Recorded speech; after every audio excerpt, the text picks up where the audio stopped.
Magandang araw po sa inyo, Sir Blair. Ganun na rin po sa inyong mga giliw na tagapakinig. Isa po ko sa inyong masugid na tagapakinig at taga-suporta sa inyong mga YouTube channel. Ngayon pa lamang po, nagpapasalamat na po ako sa pagpili sa aking kwento. Itago niyo na lamang po ako sa pangalang Igra. Ang kwento pong ito ay nangyari nung ako ay 25 taong gulang pa lamang. Sa mga panahon na yon, si tatay at lolo na lamang po ang aking kasama. Hindi ko inaasahan ang pagsubok na yon. Isang napakabigat at hindi inaasahang pangyayari sa aming buhay. Bagay na kailanman ay hindi ko pinangarap. At ito ang aking kwento. Tay naman, ilang beses ko bang sasabihin na ayaw ko po maging tulad nyo ni Lolo? Bakit po ba pinagpipilitan nyo na lang po palagi sa akin? Ang paghawak po ng itak, pag-uusal na salitang hindi ko naman alam kung anong ibig sabihin. Tay, gusto ko po ng normal na buhay. Intindihin nyo naman po yun, oh. Igra, hindi ba normal ang pamumuhay natin sa tingin mo? Isipin mo nga na mabuti.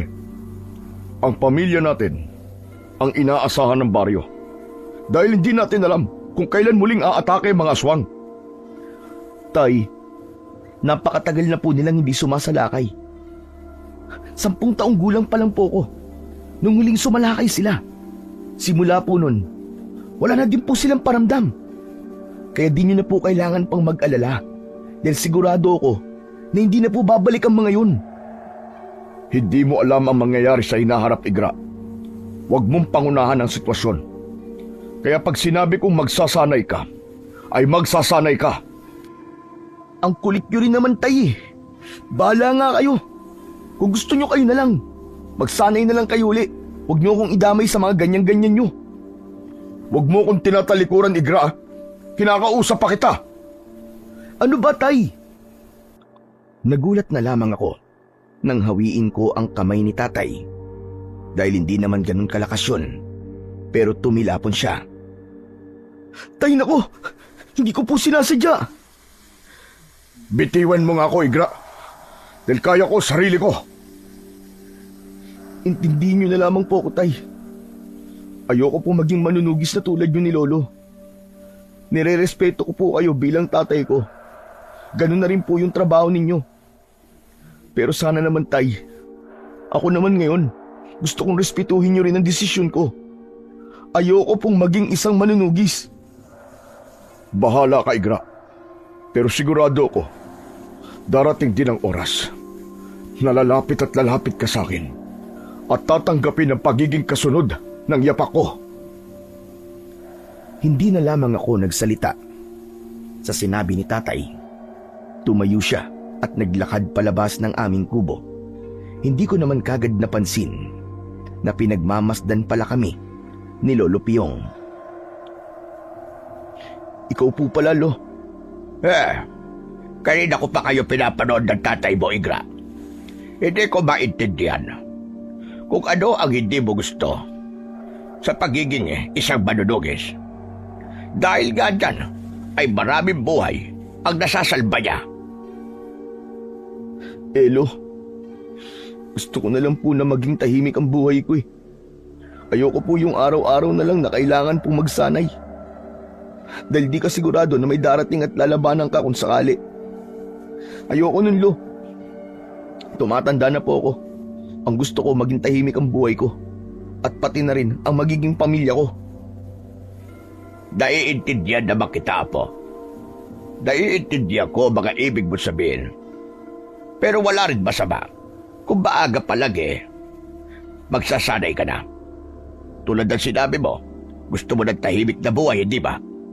Pero paano halimbawa, kung darating yung panahon, pamilya mo naman ang manganib, habang ikaw ay walang kakayahan at walang kaalaman sa pakikipaglaban? Sige, paano mo sila matutulungan? Ewan, hindi ko alam. Saka, sigurado naman ako na di mangyayari yun eh. Hindi ba ilang taon na rin yung dumaan mula nung nawala yung mga aswang na tinutugis ni tatay? Hindi mo ko naiintindihan na po. Ang sabi ko kanina, hindi ba? Paano kung darating ang panahon na pamilya mo naman na magaganib? Wala akong sinasabi na mangyayari talaga. Gusto ko lang na mapaisip ka dahil para sa iyo din ang gustong mangyari ni Eduardo. Napaisip ako ng mga oras na yon dahil sa mga sinabi ni Lolo. Dahil alam ko naman na hindi malayo na pwede nga na mangyari yon. Kaya naman, imbis na magsalita pa, nagpaalam ako kay Lolo na lalabas na muna ako. Nasalubong ko si tatay nang hindi man lang ako tinitignan. Kaya naman, dumiretso na lamang ako sa tindahan na palagi kong pinagtatambayan. Sa tuwing nag-iisip ako, doon ako pumupunta. Aba, may nakikita yata akong nagmumukmuk ngayon ah. Uy, Lorana, kailan ka pa nakabalik? Kahapon lang. Ngayon lang ako lumabas eh. Kasi napagod ako sa biyahe. Kumusta naman ang pag-aaral mo sa syudad? Ayos lang. Yun nga lang huminto ako eh. Nagkasakit kasi si nanay. Walang gustong umuwi sa mga ate at kuya ko para mag-alaga kay nanay. Kaya ayun, napilitan akong tumigil. Sayang naman pala kung ganun. Ganun talaga pero ayos lang. Wala naman tayong magagawa eh. Ikaw ba? Nakabalik ka na ba? Hindi na. Ayaw na ni tatay eh. Mula nang tumigil ako, hindi na ako nag-aral uli. Ang gusto niya, sumunod ako sa yapak niya para sa mga tao sa baryo. Grabe talaga si Mang Eduardo, no? Mas iniisip niya talaga ang ibang tao kesa sa kapakanan niyo. Yun nga yung ayaw ko eh. Kasi sarili kong kaligayahan hindi ko na magawa dahil sa mga gusto niya. Sa tingin ko, Sigra, yan ang kinalakihan ni Mang Eduardo kay Lolo Piyong. Kaya gusto niya na hindi maputol yung pagiging manunugis ng pamilya niyo. Hindi ko rin alam, Lorana. Hirap na ako mag-isip. Nakakaiyak din minsan. Kahit na ayaw mo, wala. Mapapapayag ka na lang talaga. Ayos lang yan, Igra. Mahalaga naman eh. Hindi lang dyan matatapos yung pagiging batik ang manunugis ni Mang Eduardo. Kasi may susunod sa kanya. Ewan ko ba? Basta, sa tuwing ikaw ang nagsasabi, parang gusto ko na kagad pumayag. Ganun talaga. Kapag napapayuhan ka ng kaibigan. Kaibigan pa rin pala. Oo naman. Di naman nagbabago pagiging magkaibigan natin eh. Kahit wala ako rito ng ilang taon, di naman mawawala yung naitatag nating friendship, di ba? Oo. Tama ka. Naalala ko pa, nung pareho pa tayong mga bata. Si Mang Eduardo, napapanood ko pang nakikipaglaban. Dahil sa kulit natin nun, susunod tayo sa kanya kahit ayaw niya. Tapos, nauhuli tayo. Tama. Yung nakipaglaban si tatay dun sa mga huling aswang na napatay niya. Kasalanan mo yun eh, kung bakit nahuli tayo ni tatay. Bumahing ka kasi ng napakalakas eh. Hindi ko kasi napigilan nun eh. Hindi ko naman sinasadya. Pero nun, pangarap mo talaga, di ba? Na maging katulad ni Mang Eduardo. Nun yun. Pero tumatanda ang tao. Siyempre, mga bata pa tayo nun eh. Hindi pa talaga natin alam yung mga gusto natin sa buhay. Kaya siguro, ganun yung mga nasabi ko nun. Na gusto ko na maging katulad ako ni tatay. Bakit hindi mo subukan ngayon? Malay mo pala, ikaw na yung susunod sa yapak ni Mang Eduardo. Sa ngayon, Lorana, pinag-iisipan ko pa. Tapos, doon na lang ako magdidesisyon kapag talagang sigurado na ako. Wala namang masama dun eh. Makakapaghintay naman yan. Support lang naman ako kahit anong desisyon mo eh. Bilang kaibigan mo, nandito lang ako palagi. Tulad pa rin nun.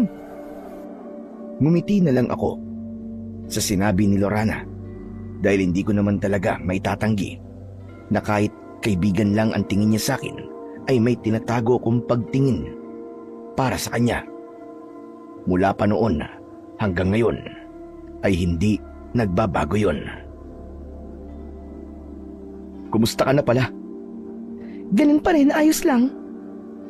Hindi ko na itatanong yun sa'yo. Nakikita ko naman na hindi ka ayos ngayon. Kumusta naman? May nanliligaw na ba sa'yo? Hindi lang manliligaw. Dahil nobyo ko na siya. Binigay lang sa akin yung numero niya sa telepono. At yun, nakapag-usap kami. Ang kaso, 10 taon yung agwat namin. Balak niya nga na magkita kami. Kasi taga dito lang siya sa atin.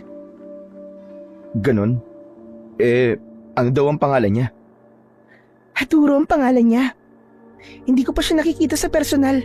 Pero pakiramdam ko naman, mabait siya. Hindi ko kilala yung Haduro na yan.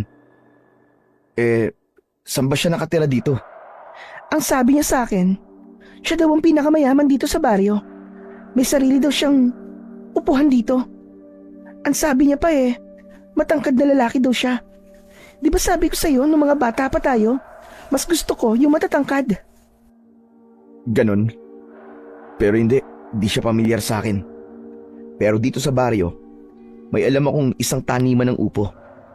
At isa sa mga sinabi mo, mayaman nga yung may-ari nun. Pero hindi namin siya nakikitang lumalabas. Ang alam lang namin wala siyang asawa. Pero mayaman talaga siya. Naku, baka siya na nga yun, Igra. Baka siya na talaga ang para sa akin. Nakausap mo lang sa telepono tapos sasabihin mo para sa'yo na. Pambihira na yan.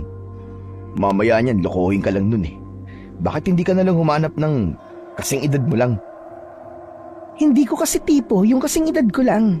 Pakiramdam ko kasi hindi pa sila matured. Kaya mas gusto ko yung mas matanda sa akin. Di naman ako isip bata. Bakit kasi hindi na lang ako Tagal-tagal ko na nagpaparamdam sa'yo hanggang ngayon pala. Hindi mo pa rin alam ang nararamdaman ko.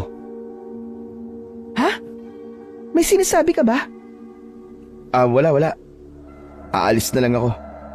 Baka kasi hinahanap na ako sa bahay Sigurado ka? Ayaw mo ba munang magmerienda? Salamat na lang, Lorana. Pero sa susunod na lang. Sa susunod samahan mo ko. Pupuntahan natin yung taniman ng upo na sinasabi mo. Tumango na lang ako sa sinabi ni Lorana. Pinakita ko na lang na pumapayag ako. Pagkatapos nun, tumalikod na ako at naglakad pa uwi. Pagdating ko sa bahay, naabutan ko sila tatay na kumakain. Kaya naman, imbis na lumapit ako at kumain na din, nilampasan ko na lang sila at pumasok na sa loob ng aking silid. Ang dami kong iniisip na mga problema. Una, ang kagustuhan ni tatay na sumunod ako bilang manunugis. Pangalawa, ang kaibigan kong babae na simula pa noon ay iniibig ko na. Ay nako, Igra, napakatorpe mo naman. Bakit kasi hindi yung pa sinabi nun na may gusto ka kay Lorane? O ngayon paiyak-iyak ka? Ang sakit, di ba? Kasi yung pinakagusto mong babae, ayun, may gusto na sa iba. Ay nako, kung alam ko lang. Noon pa sana sinabi ko na. Bago pa siyang umalis nun, edi sana alam niya na ngayon. Ay, ang tanga-tanga mo kasi, Igra. Hindi na ako ulit lumabas para kumain. Sa halip ay humiga na ako at ipinikit ang aking mga mata. Hanggang sa makatulog ako, dinatnan ako ng isang panaginip na hindi ko maintindihan kung ano ang ibig sabihin. Tulad ng isang nilalang na hindi ko masyadong maintindihan ng itsura. Mabalahibo ito at may 2 sungay, mahaba ang buhok at kulay puti ang buong katawan. Kinakausap niya ako at para bang may nakikita kong bagay na mangyayari sa hinaharap. Ngunit hindi ko maintindihan. Ayop na yan. Ano yun? Anong ibig sabihin ng mga yun? Diyos ko naman, hanggang sa panaginip. Problema pa din. Ang bihira talagang buhay to. Tumingin ako sa orasan na nakasabit sa aming dingding at nakita kong 2:00 pa lang ng madaling araw. At dahil hindi na ako makabalik sa pagtulog, nagtimpla na lang ako ng kape at umupo sa labas ng bahay. Nakarinig ako ng mahinang sigaw ng hindi ko kilalang boses. Kaya naman nagtaka ako. Grabe naman yun. Napakalakas. 2:00 na gumagawa pa rin ng maywaga. Ay nako, di pa nahiya. Akala yata walang taong gising. Hanip rin ah. Hoy, Igra! Bakit nandiyan ka pa? Anong oras na? Lolo naman, natakot po ako sa inyo. Bigla na lang kayong sumusulpot ah. Ano ba kasi ginagawa mo dyan? Sama po kasi ng panaginip ko eh. Nagising po ako bigla, tapos di na po ako makatulog ulit. Ano ba yun na panaginipan mo? Hindi ko nga po maintindihan, Lo eh. Basta ang dami pong dugo sa paligid ko. At ang daming patay. Ang dami ko din po nakitang hindi ko kilalang nilalang. Tapos nakatayo ako habang may hawak na itak sa magkabilaan kong kamay. Sa palagay ko, may mga ibig sabihin yung mga panaginip mo, Apo. Pero wag mo munang intindihin yan. Ang intindihin mo, ang pagdidesisyon mo tungkol sa pagsunod sa tatay mo. Di ko nga po alam, Lolo eh. Kasi nawalan pa ako ng isa pang dahilan para magpatuloy. Anong ibig mo sabihin? Naalala niyo po ba si Lorana? Lorana? Aba, yung kababata mo ba na nag-aral sa syudad? Opo, Lo, siya nga po. Ano namang meron? Si Lolo talaga makakalimutin na. Lo, di ba, nung bago sila umalis? Oo. Yung bang umiyak ka, tapos hinahabol mo sa sakyan nila, tapos nung wala na sila sa paningin mo, sabi mo, gusto mo siya. Nako, hindi ko nakakalimutan yun, Apo. Kasi 4 na araw kang hindi lumabas ng bahay at hindi naligo. Grabe ka naman, Lo. Sinali mo pa yung hindi naligo eh. Nakakabilib ka naman, Apo. Ilang taon nang nagdaan siya pa rin ang laman ng puso mo. Ano bang problema? Lo kasi, may nagugustuhan na po siya eh. Pero, di pa din ako nakakaamin sa kanya. Tsaka, alam mo naman, Lo, na ayaw kong magkasira kami, di ba? At lumayo siya sa akin. Dahil lang sa umamin ako. Apo, walang masama sa pagpapakatotoo.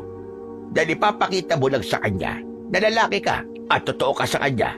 Kasi kahit matagal man siya nawala, siya pa rin ang nilalaman ng puso't isipan mo. Paano naman akong aamin? May haduro na siya. Aba, sino naman yung Haduro na yan? Parang pangalan naman ng kalabaw yan, Haduro. Yung may-ari po ng malaking upuan dito sa baryo. Hindi ko pa siya nakikita. Yung bagong salta dito sa baryo, yung ba yun? Yung bumili sa malaking lupa? Tama kayo, Lo. Yun nga po. Ano naman ngayon? Pera lang ang meron yon. Ikaw, totoong pagmamahal at paninindigan. Yun na nga po, Lo eh. May pera siya. Ako wala akong ganun. Hindi ko siya mabibigyan ng magandang buhay. Nako, Apo. Kung ang hanap ng babae yung kaya siyang mahalin kahit na ano ka pa man, tatanggapin niya kung ano lang ang meron ka. Kaya tama na yan. Huwag ka nang mag-isip ng kung ano-ano riyan. Magtatanong pa nga po sana ako kung paano niyo po napaibig si Lole. Kaso, naalala ko, wala pala akong lola. Ay, pero Lo, paano niyo nga po pala uli nakita si tatay? Yun ba? 27 lang ako doon. Walang nobya at walang dililigawan. At sa madilim na gabi, maulan, ay tumutugis ako doon ng mga aswang na tinatawag na gabunan. Mga jablong lupa. Ngunit kasalukuyan ko silang hinahabol. Nakarinig ako ng iyak ng isang tiyagol. Matalim at napakalakas. Napatigil ako at hinanap ang kinaroroonan ng sanggol na yon. Hanggang sa nakita ko ang tatay mo na walang kahit na anong saplot. Basang-basa sa ulan. At kung titignan bagong silang palabang siya doon, Naawa ako sa kanya. Hindi ko na hinabol na mga aswang. Inuwi ko ang tatay mo at akala ko mamamatay siya dahil sobrang taas na kanyang lagnat. Ibinalot ko siya sa kumot at itinakbo ko sa bahay ng nanay ko. Nabubuhay pa siya doon at isa siyang albularya. Ginamot niya ang tatay mo. Ngunit ang sabi niya napakabigat daw ng meron sa bata. Pero para sa akin, hulog ng langit ang tatay mo. Elo, buti po, hindi niyo po tinago kay tatay ang totoo. Dahil ako, mahal ko ang tatay mo. Mahal ko ang anak ko. Ayokong maglihim sa kanya. Nung ipinaunawa ako naman sa tatay ko agad naman niya ako naintindihan. Kaya wala akong naging problema. Hanggang sa sumunod siya sa yapak ko bilang isang manunugis. Hindi tumigil ang mga iba't ibang uri ng aswang dahil hinahanap nila ang batang anak raw ng gabunan. Kalahating tao at kalahating aswang. Ngunit wala sa amin ang nakakaalam kung sino ang batang yon. Kaya naman iilan sa iba't ibang lahi ng aswang ay natalo namin ng tatay mo. Last na po tong tanong, Lo. Ilang taon po siya nung naging manunugi siya? 11 taong gulang ako. Naging manunugis na siya sa edad na yon. Kaya bilansyagan siya ng baryo na isang batikang manunugis. Bakit hindi po niya ako pinilit nung 11 po ako? Dahil ayaw niyang maranasan mo ang hirap ng isang batang manunugis. Dahil naranasan niya na yun po. Mahal ka ng tatay mo. Ngunit dahil ayaw niyang maputol ang itinatag ng aking tatay na pamilya ng manunugis, gusto niya na ikaw, Apo, ay sumunod din sa kanyang yapak. Pinag-iisipan ko pa rin po ang bagay na yan, Lo. Sana ay bago pa man mahuli ang lahat, makapagdesisyon ka na. Hindi lamang yan para sa amin, Apo, dahil para sa iyo din yan. Balang araw may kakayaan ka na protektahan ang sarili mong pamilya. Pagkatapos sabihin yun ni Lolo, ay pumasok na siya sa loob. Sumunod na din ako para matulog, sana uli. Ngunit hindi na ako nakatulog. Kaya nang magliwanag ang langit, agad akong tumayo para makapaghanda ng almusal. Ngunit nilampasan lamang ako ni tatay at lumabas. Tay, kumain po muna kayo. Tay! Hayaan mo muna ang tatay mo, Apo. Kakausapin ka rin niya. Basta't bilisan mo na lang muna ang pagdidesisyon mo. Sige, Holo. Tayo na lang po muna ang kumain. Tirhan na lang po natin si tatay. Huwag kang malungkot, Apo. Hindi bagay sa'yo. Katawan mo bato-bato. Tapos iiyak-iyak ka na ganyan. Nagbubuka kang baklang malaki ang katawan. Wala naman pong problema maging baklalo O siya, pagbalik po ni tatay papayag na po ako. Alam niyo naman na ayaw ko pero hindi ko matiis si tatay Nagpatuloy na lang kami ni Lolo sa pagkain. Matapos nun, lumabas ako ng bahay para magwalis at siya namang dating ni Lorana. Good morning! Aba, ang aga mo naman yata, Lorana. Uy, ang ganda mo ngayon Well, galing yata talaga kapag in love. Paano ba? Samahan mo ako sa bahay ni Aduro mamaya. Ha? Ano kasi, marami pa akong gagawin, Lorana Eh di, tutulungan na lang kita. Mas okay yun. Para agad ka matapos. Wag na, Lorana. Kaya ko naman to At saka, ang ganda-ganda ng dress mo Baka madumihan ka pa. Problema ba yun? Eh di pahiramin mo muna ako ng damit mo. Tapos, pagtapos natin maglinis, isusuot ko na lang ulit to. Naku, wag na. Ganito, sige. Pahinga ka na lang dyan. Ako nang bahala. Ayaw mo lang yata ako samahan kay Haduro Hindi Madami lang talaga akong ginagawa ngayon. Sus, alam ko na yan. Sabi nga nila diba, kapag ayaw, madaming dahilan Pag gusto, may paraan. May paraan naman ah. Tutulungan kita para agad kang matapos. Pagkatapos nun, sasamahan mo kaya Duro. Sige na nga. Halika, pasok ka sa bahay. Pero wag kang maarte ah. Alam mo madungi sa mga damit ko. Kailan ba ako nagkinarte? Pinapasok ko siya sa bahay at doon ay pinaupo ko siya saglit habang ako naman ay pumasok sa loob ng kwarto para kumuha ng damit pang itaas at pang ibaba. Totoo ba itong nakikita ko? Lorana, ikaw nga ba yan? Mano po, Lolo Piong. Kumusta po? Naku, ayos lang ako. Ikaw ba? Ba't ko ba tinatanong? Siguro naman ayos na ayos ka. Napakagaling mo mag-alaga sa sarili. Dati, ang babata niyo pa ni Igra. Pareho pa kayong napapalo sa akin kapag sumusunod kayo sa amin sa panunugis. Natatandaan niyo pa po yun? Aba, hindi ko makakalimutan yun kahit kailan. Parang golden childhood po namin ni Grayon. Tama. Wala pa rin nagbago sa'yo, Iha. Napakaganda mo pa rin bata. Kaya si Igra Lorana, ito na yung damit mo. Ano po yung gusto niyo sabihin, Lo? Nako, wala yun, Iha. O siya, lalabas na ako. At susundan ko si Eduardo. Sige po, Lo. Ingat po kayo. Lo, baka pag uwi nyo, hanapin nyo ako Pakisabi na lang po kay tatay na sinamahan ko po si Lorana. May pupuntahan po siyang mahalagang tao O sige, wala problema. Basta't mag-iingat lang kayong dalawa. Ingat po kayo, Lolo Piong. Tumango na lang si Lolo sa sinabi ni Lorana. Kaya naman, agad ko nang pinapunta si Lorana sa aking kwarto at doon na pagpapalitin ng damit. Ayos? O ano? Ano matutulong ko ngayon? Kung ako sanang tatanungin ayoko sanang mapagod ka pa Ano ka ba? Magtulungan na lang tayo, Igra. Parang hindi naman natin to ginagawa noon bago maglaro. Sige, pupunta na ako sa kusina nyo. Huhugasan ko yung mga pinaggamitan at maglilinis dito sa loob ng bahay. Habang ikaw, walisin mo na ang paligid ng bahay nyo. Sigurado ka ba? Oo nga, sige na. Para di tayo tanghaliin sa paglalakad. Yung bahay nila Haduro. Ang alam ko sa dulo pa ng baryo yun Puro na lang Haduro. Teka, may sinasabi ka ba? Wala.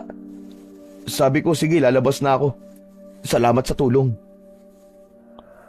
Lumabas na ako ng bahay para magwalis. Habang ang itsura ko ay hindi maipinta sa selos. Mabilis naman namin natapos ang mga gawain dahil sa tulong niya rin. O ano, tara na? Ano pa nga ba? May magagawa pa ba ako? Pero teka, maligo ka muna. Magbihis ka ng maayos. Siyempre, ipapakilala ko yung the best kong kababata. Ikaw lang naman na makikipagkita dun sa Haduro na sinasabi mo Di ko na kailangan mag-ayos. Sige na, Igra. Tsaka wag mo na akong pakilala bilang kababata mo. Sabihin mo na lang, bantay mo ako, ganun lang. Naku, hindi Ayoko nga. Ayokong itanggi ka bilang kaibigan ko. O siya, sige. Hintayin mo lang ako, maliligo lang ako sandali. Ay, nako, ano ba yan? Kaya love kita Ano? Love mo ko? Oo, kasi kaibigan kita. Sige na. Mabilis lang ako. Labag man sa kalooban ko, ay ginawa ko pa rin dahil sa nararamdaman ko para sa kanya at alam ko na hindi niya yon masusuklian dahil kaibigan lang talaga ang tingin niya sa akin. Kaya nang matapos yon ay lumabas na ako at isinara ko ang bahay at sabay naming tinahak ang daan. Medyo malayo din ang aming lalakarin dahil sa dulo pa yon ng baryo. Dapat pala, nagbaon tayo ng tubig. Napakainit. Nawala din yan sa isip ko. Kanina bala ko talaga magdala ng tubig Wala pa naman akong perang dala kahit pambili lang sana ng soft drink sa tindahan. Meron ako. Ano? Gusto mo muna magpahinga? Ikaw ba? Kaya mo pa bang maglakad? Kaya pa naman. Kaso, oo na din ako eh. Kaya tara na. Sige, lakad lang tayo ng konti. Ang alam ko may madadaanan tayong tindahan dyan. O sige, sige. At habang naglalakad kami ng aking kababata, naabutan namin sa daan ang tumpukan ng mga tao. Naamoy namin ang umaalingasaw na baho sa paligid. Ano ba yun? Napakabaho!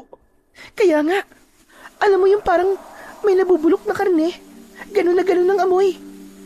Yun na nga Tapos yung pinagkakaguluhan ng mga tao, ano kaya yun? Lapitan natin. O siya, sige. Lumapit kami sa kumpulan ng mga tao. Hinawakan ko ang kamay ni Lorana at sumiksik sa mga tao.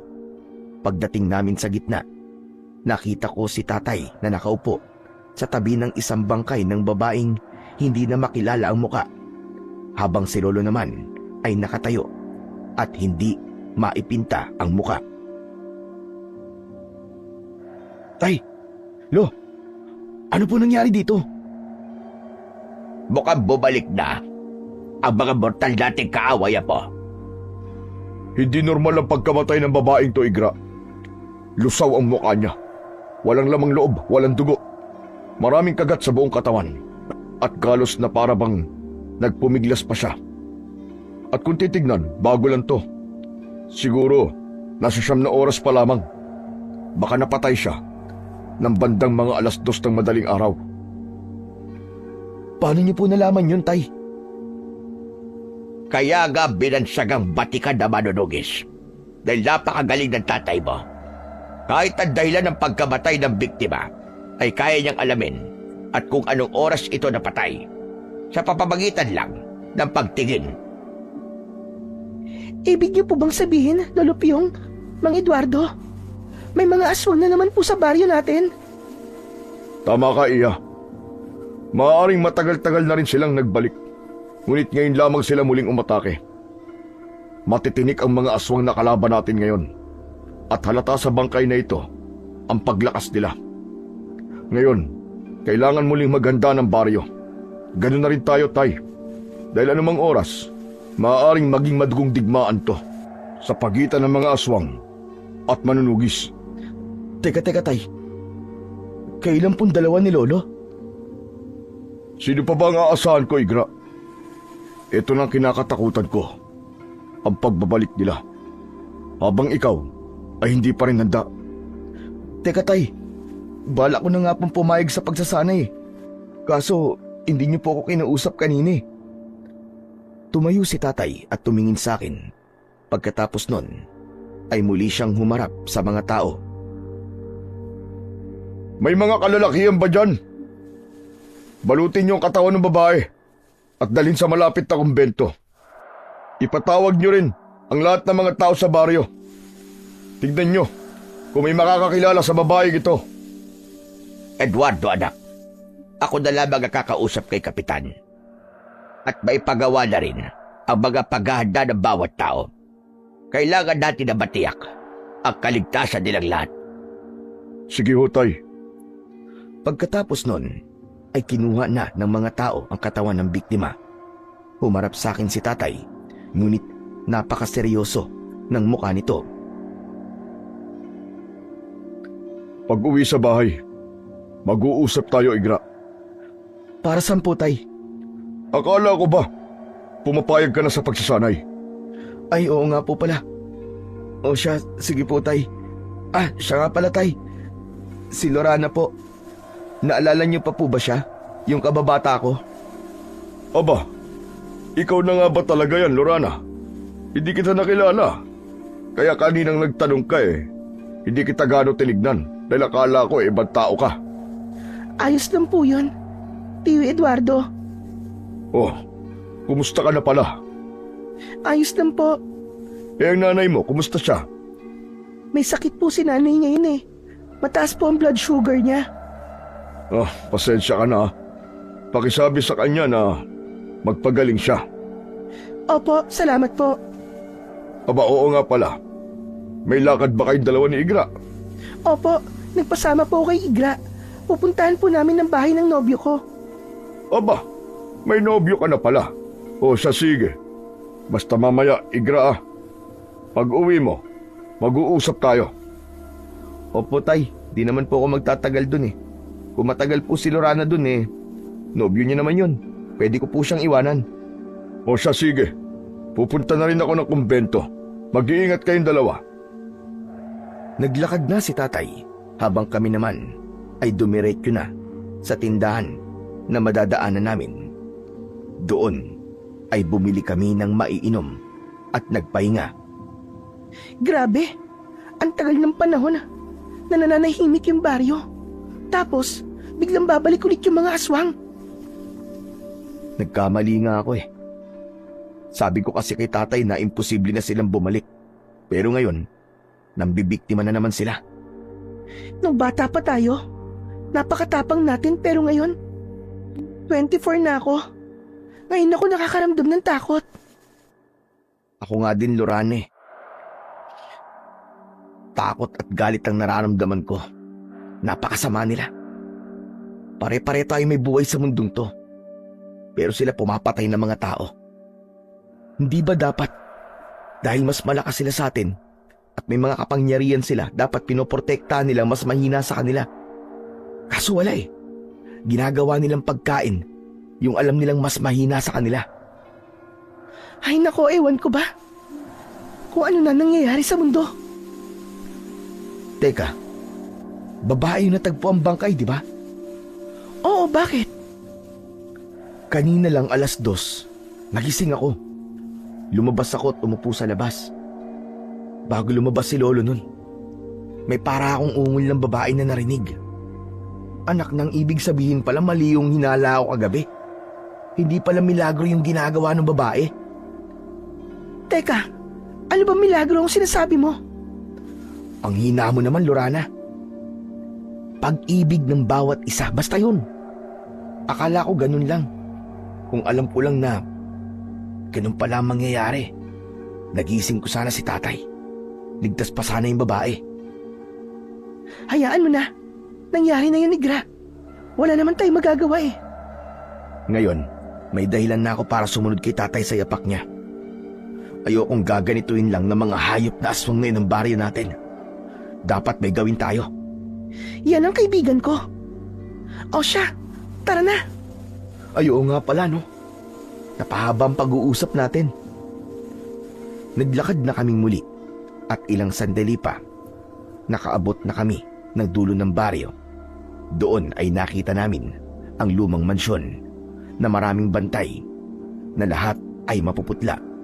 Seryoso ang mukha ng iba, habang ang ilan naman ay napakatalim ng tingin sa amin. Tao po.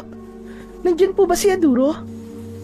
Lumapit ang isang bantay at tinignan kami sa muka. Nobya po ko ni Aduro. At ito naman pong kasama ko ay kaibigan ko. Nandyan po ba siya? Imbis na sumagot, tumalikod dito at pumasok sa loob. Ang bastos naman ng mga tao rito, Lorana. Di naman yata tayo welcome dito eh. Baka hindi lang kasi tayo kilala. Ayos na yan. Hintay lang tayo sandali. Umuwi na lang tayo, Lorana. Inaantay pa ako ni tatay sa bahay eh. Sandali lang. Ano ba yan? Lumingon pa si Lorana sa tarangkahan ng lumang mansyon at nang mapansin niyang wala ni isa ang lumabas, ay aalis na sana kami nang makarinig kami ng isang boses. Lumingon kami at nakita namin ang isang lalaki na hindi nalalayo sa laki ng katawan ko. Huwag mong sabihin na si Aduro yan, Lorana. Parang ang tanda naman yata ng itsura niya. Ano ba, Igra? Umayos ka naman. Huwag ka naman maingay. Kumusta? Ikaw ba si Lorana? Oo. At sino naman yung kasama mo? Si Igra, kaibigan ko. Balik ka ba bata ko? Igra, si Aduro, nobyo ko. Magandang tanghali, Tol. Iniabot ko ang kamay ko sa kanya, ngunit tinignan lamang niya ito pababa. Kaya naman, tinanggal ko na ang kamay ko sa harap niya at tumingin kay Lorana na para bang nahihiya. Pagpasensyaan mo na ako. Pero ano bang ibig sabihin nun? Ibig sabihin nun, masaya akong makilala ka. Lorana, napakayaman niya, no? Pero bakit ganun? Parang walang alam. Ano ba yan, Igra? Huwag kang maingay. Hali kayo. Pumasok muna kayo at magmerienda. Alam kong malayo ang nilakad ninyo. Hinawakan ni Lorana ang braso ni Haduro. Kaya naman, di ko maiwasan ang magselos. Kaya pagdating namin sa loob ng mansyon, ay tahimik lang akong umupo at tinitigan sila. Anong gusto nyo? Gusto nyo ba ng maiinom? Tubig lang ang sa akin, Haduro. Sa akin, kape. Magkakape ka na ganitong oras? Napakainit. Para hindi ako antukin. O siya. O ikaw, itimpla mo ang ating panauhin ng ating pinaka-espesyal na kape. At ikuha mo naman ng makakain at malamig na tubig, ang aking mahal. Yumuko ang isang payat na matandang babae at mabilis na umalis sa harap namin, habang ako naman ay inis na inis habang naririnig ang salitang mahal. Buti naman at nadalaw mo ko, Lorana. Nakakasawa na kasi yung puro tawagan na lang sa telepono. Ayos na rin ito. Hayaan mo sa susunod, ako na ang pupunta sa inyo. Tol, Igra, tama ba? Maghahanda ako bukas. Pumunta ka rin dito. Kung may gusto kang isama mo. Sige. Hindi naman kami patay gutom eh. May makakain pa naman kami sa bahay. Igra, ano ba? Ano? Totoo naman eh. Ayos lang kami. Kayo na lang, Lorana. Mag-imbita na lang kayo ng iba. Magiging abala rin kasi kami ni tatay bukas. Ganun ba? O siya, sige. Sa susunod na lang kita ipapasama dito kay Lorana. Pero kung ako magsasabi kay Tio Eduardo, sigurado ako, nasasama yun. Wag na, Lorana. Marami pa talaga kaming gagawin ni tatay bukas. Ano ka ba? May susunod na araw pa naman eh. Saka, hindi naman mauubos ang oras mo sa ganun. Kahit sandali lang, sumama ka naman sa handaan namin ni Haduro bukas. Umiling na lang ako ng konti at tumingin kay Lorana, habang silang dalawa naman ay naglalampungan sa kabilang upuan, habang ako hindi na mapigilan ang inis. Lorana, mauna na ako. Teka, yung kape mo. Sa bahay na lang. Baka kasi magalit na si tatay sa akin eh. Kanina pa ako iniintay nun eh. Paano magagalit si Tio Eduardo? Hindi ba nakausap ko naman siya? Huwag ka na muna umalis. Napaka-KJ mo naman. Kaya nga naman, Tol, mamaya ka na umalis. Huwag kayong mag-alala. Papatid ko na lang kayo sa mga bantay ko para hindi na kayo maglakad ng malayo. Hindi na. Si Lorana na lang ang ihatid nyo. Tapos yung kape na pinatimpla mo, bigay nyo na lang kay Manang. Ganun ba? O siya, sige, ikaw ang bahala. Huwag kang mag-alala, Tol. Ihatid ko na lang si Lorana mamaya. Tumango na lamang ako at tumalikod na sa kanila. Lumabas ako at diretso lang sa paglalakad. Hindi na ako lumingon pa. Dahil sa lalim ng aking iniisip, hindi ko na namalayan na napakabilis ko palang nakarating sa amin. Nadatnan ko doon si tatay at si lolo sa may ilalim ng puno namin ng alatiris. Nakaupo sila sa isang mahabang upuan. Oh, nandiyan ka na pala, Igra. Nasaan si Lorana? Nandun po sa nobyo niya. Oh, ba't iniwan mo? Nobyo naman po niya yun, tay. Hindi naman siya siguro pababayaan nun. Kahit na pa, Apo, ikaw yung kasama niya po ba roon?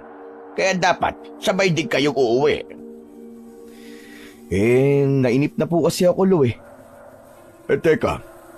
Pero bakit ganyan ang itsura mo? Ba't parang nabagsakan ka ng mundo? Wala po, Tay. Wala ba talaga, Apo? Nandito kami ngayon ng tatay mo. Pwede mo sabihin sa amin. May problema ka ba, anak? Umupo ako sa tabi ni na tatay. Doon ay hindi ko na napigilan ang pagluha ko. Totoo ba lalaki ka, anak? Bakit umiiyak ka dyan? Sana nga, Tay. Di na lang ako naging tunay na lalaki. Para hindi ko magawang magkagusto sa sarili kong kaibigan. Ang hirap kasi, Tay. Nakikita ko po sila na masaya habang ako selos na selos sa tabi nila. Buti pa yung mga hindi tunay na lalaki. Hindi nila magagawang magkagusto sa kaibigan nilang babae. Pero kasi, Tay, mula pa ng mga bata kami, siya na talaga ang gusto ko eh. Ang ibig mo sabihin iniibig mo si Lorana? Opo, Tay. Kaya nung nalaman ko pong may nobyo na siya, gumuho po ang mundo ko. Akala ko ngayong malaki na ako. Kaya ko nang umamin sa kanya pero mali pala.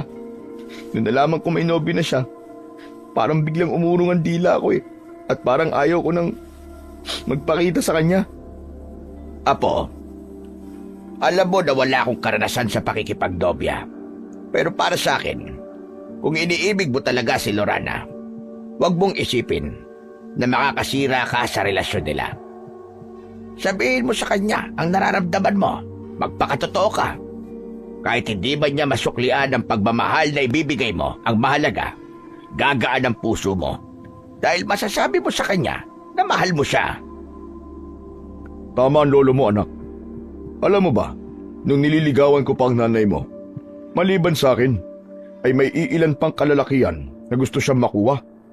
Ngunit dahil ipinaglaban ko ang pagmamahal ko, ako ang pinili niya. Pero paano po, Tay? Kapag ginawa ko yun, sigurado maapektuhan po ang relasyon nila. Tulad ng sinabi ng lolo mo, ipaalam mo lang sa kanya. Pero hindi mo magiging intensyon ang sirain sila. Sasabihin mo ang nararamdaman mo, pero hindi mo gagawin dahilan yon para paghiwalayin silang dalawa. Dapat lang niya na malaman ang nararamdaman mo. Salamat po, Tay. Salamat po sa mga sinabi niyo.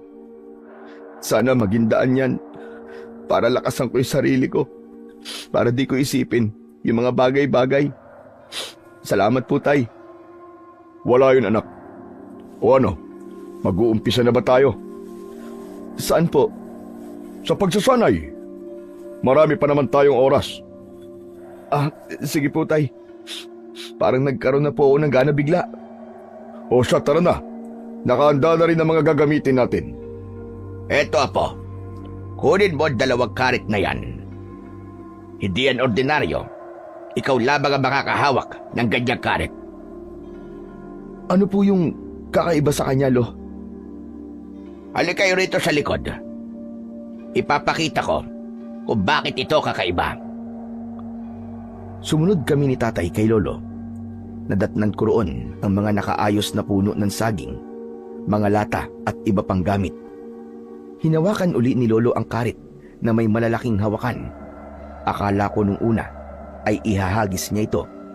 Nagulat na lang ako nang akma niyang ihahagis ay hindi niya ito binitiwan. Sa halip, lumabas sa loob ng karit ang mahabang kakaibang tali na may malatinik, habang ang mga karit naman ay bumaon sa puso ng saging. Wow! Grabe, Lo, kakaiba nga! Totoo, Apo. Kakaiba nga. Dahil ang malatinik sa tali nito ay di pangkaraniwan. Dahil kaya nito magbigay ng dobleng sakit sa anumang uri ng aswang. Sinubukan ko noon na gamitin ang karit na yan. Ngunit kahit tinatawag nila akong batikan pagdating sa panunugis, ay hindi ko nagawang masanay sa sandatang yan. Kaya, Apo, sa'yo namin susubukan at baka sakaling ikaw pala karapat-dapat sa kagamitang ito. Kaya sana ay tanggapin mo, Apo. Wala pong dahilan para tanggihan ko po to. Masaya pa nga po ako natanggapin to eh. At malugod ko pong tinatanggap ang bagay na to. Bilang apo at anak ng mga magagaling na manunugis, wala po akong karapatan na tanggihan to. Maraming salamat po, Lo. O siya, magsasanay ka na ngayon anak kung paano mo gagamitin ang sandatang yan. Habang kami ng lolo mo, ay panonoorin ka lang. Tumango ako sa sinabi ni tatay. Lumayo sila sa akin at nag-umpisa na ako sa pagsasanay. Sa paghawak at pagpapagalaw ng maayos ng aking kakaibang karit. Nahirapan din ako sa umpisa. Ngunit napansin ko ang itsura nila lolo nang maayos ko nang naigagalaw ang kakaibang karit. Ano ang ibig sabihin nito? Bakit po, Lo? Hindi ito pangkaraniwan anak. Dahil agad ka nasanay. Samantalang ako nun, ni konting hampas, ay wala akong matamaan sa karit na yan. Pero ikaw, napakadali mo lang nagagawa. Ang ibig sabihin lang talaga, para talaga sa'yo, ang kambal na karit. Teka, hindi ko po maintindihan eh. Napakadali lang po para sa akin na gamitin to. Lo, tay. Ang ibig sabihin nga lang yan, Apo, ay para talaga sa'yo yan. Kung ganun anak, bukas ay hasain mo pa ang sarili mo sa paggamit ng 2 karit na yan. Opo, tay. Masaya din po pala to, no? Medyo nakakalimot po ako ng problema. Pinagmamalaki kita anak. Isa kang tunay na galing sa dugo ng manunugis. At habang nag-uusap kami nila tatay, narinig namin ang pagtawag ni Lorana. Kaya naman, binitiwan ko muna ang karit sa harap ng pinto ng likod ng bahay namin. At sabay kaming bumalik sa harapan ng bahay. Oh, Lorana! Halika kayo rito. Salamat po, Tio Eduardo. Halika rito, mahal. Siya ba ang nobyo mo, ha, Lorana? Opo, Lolo Piong. Mahal, si Lolo Piong at Tio Eduardo. Pamilya ng kababata ko. Kumusta ho kayo? Ayos lang naman kami. Halika kayo. Doon tayo sa loob ng bahay. Hindi na po, Tio. Dito na lang po kami. Di naman po kami magtatagal. Ihahatid rin po ako ni Haduro sa amin. Ipapakilala ko po siya kay nanay. Habang nagsasalita si Lorana, napansin ko ang mga tingin ni Lolo kay Haduro. Para bang inaalam niya ang pagkatao nito. Ganon din si tatay. Nakataas pa ang isang kilay. Gusto ko lang po sanang imbitahan kayo bukas. Maghahanda po kasi ng konti itong si Haduro. Bilang kinikilala ko na rin po kayong pamilya. Gusto ko po na hindi kayo mawawala sa salo-salo. Sige. Isisingit namin siya sa mga gagawin namin bukas. Salamat po, Tio. Marami rin po kaming iimbitahan bukas. Dahil bukas din po, i-anunsyo po namin yung petsa ng kasal namin ni Haduro. Para akong nabulunan sa sarili kong laway ng mga oras na yon. Nanlaki din ang mga mata ko na tumingin sa 2 taong kaharap namin. Teka, ang bilis naman yata, Lorana.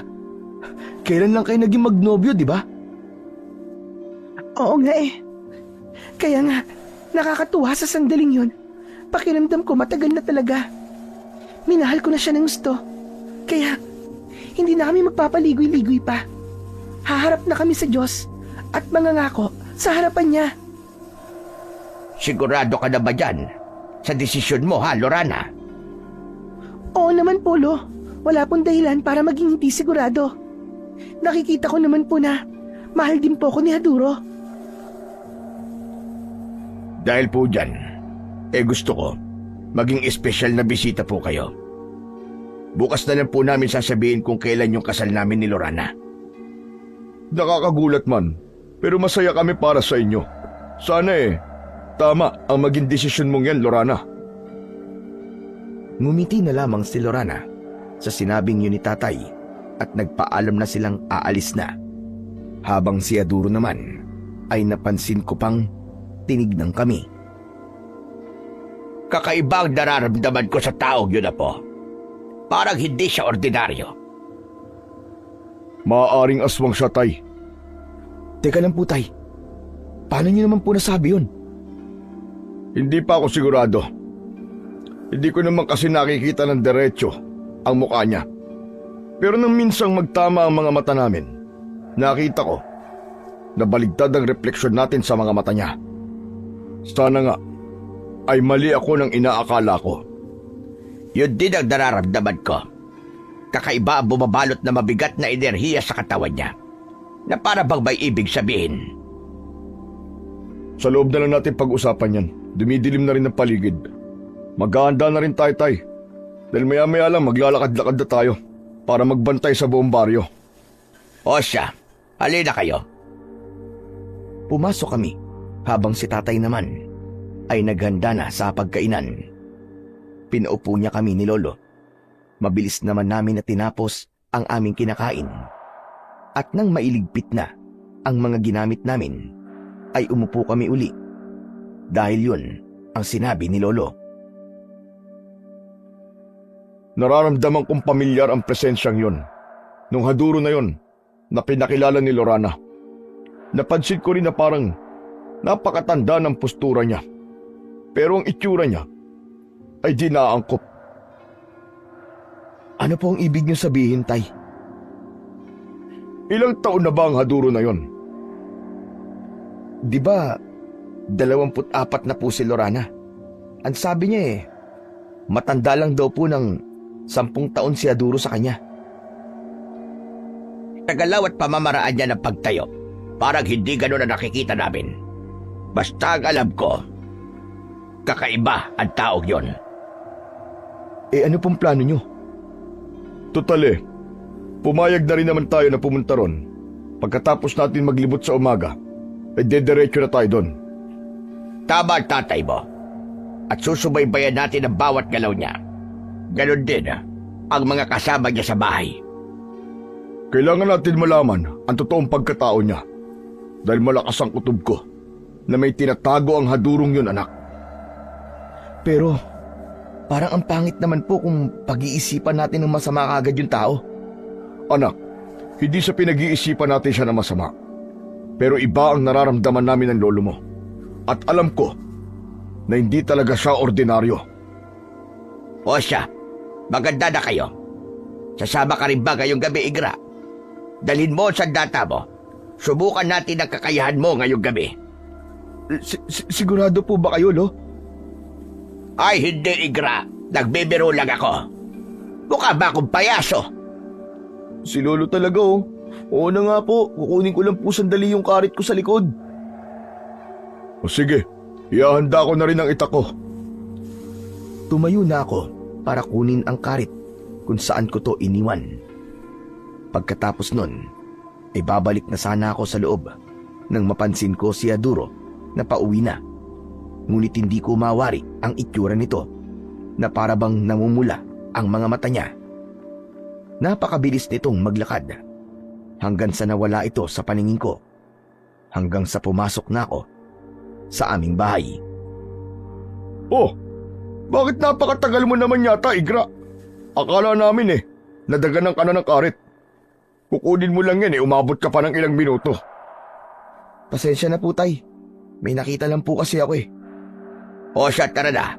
Baka mahuli pa tayo. At mauna pa ang mga aswang sa mga tao babantayan natin. Sige po. Magpapalit lang po ako ng mahabang pang-ibaba at saka damit na mahaba. Sige, basta bilisan mo lang, Igra. Aabangan ka na lang namin sa labas ng lolo mo. Sige po, Tay. Mabilis lang po ako. Lumabas na sila Lolo, habang ako naman ay mabilis na nagpalit.